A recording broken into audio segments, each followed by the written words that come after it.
This majestic insect offered me a warm welcome to Calvert Cliffs State Park, a destination renowned for its seaside fossils. So why am I staring at a pond?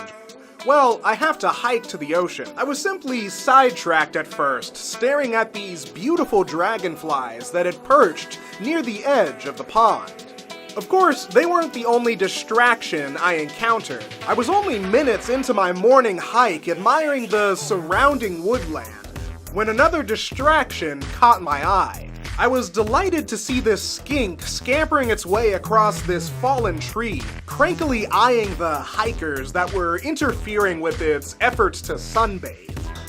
Sensing I was unwelcome, I decided to continue following the trail and the stream as it made its way further towards the coast. I then encountered a vast wetland filled with all sorts of plants, animals, and of course, microscopic life. Once again sidetracked, I decided to take a deep dive into the murky depths of this marsh.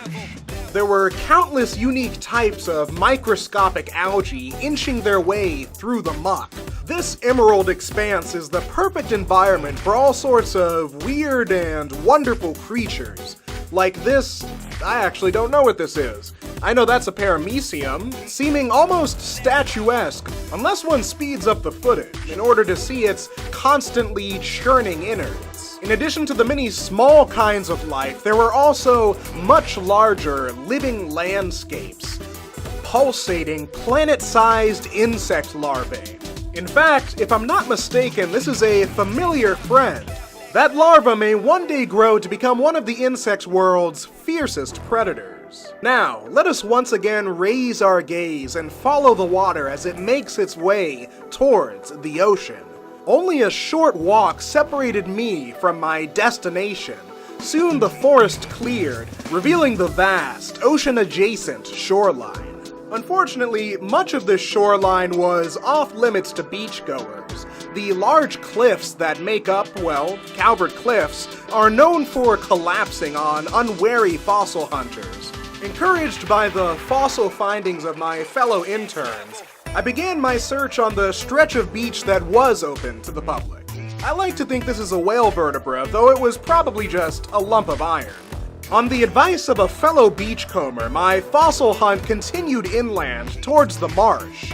Needless to say, my success was fairly minimal, but it wasn't a total bust. Fortunately, I ran into this cool crab clinging to the crevices of this rock. Speaking of crabs, want to see something interesting? Watch this.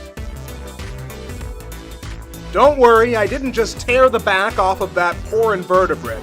Like a snake shedding its skin, crabs molt out of their exoskeletons, leaving behind a shell. This leftover shell can quickly become encrusted with all sorts of seafaring creatures. These single-celled creatures form microscopic meadows, while larger organisms lord over them, devouring those that are too small or too slow to escape.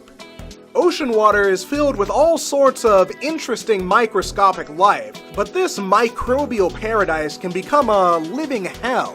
When the water is taken away from the ocean, it quickly putrefies. Soon the only living creatures are the bacteria and the small single-celled creatures that feed off of them. Sorry to end with such a gloomy proclamation. You know what might cheer you up? Looking at the 360 photos I've linked to, or checking out my YouTube, Instagram, or website to see more of my wildlife work. In any case, I'll see you guys next week.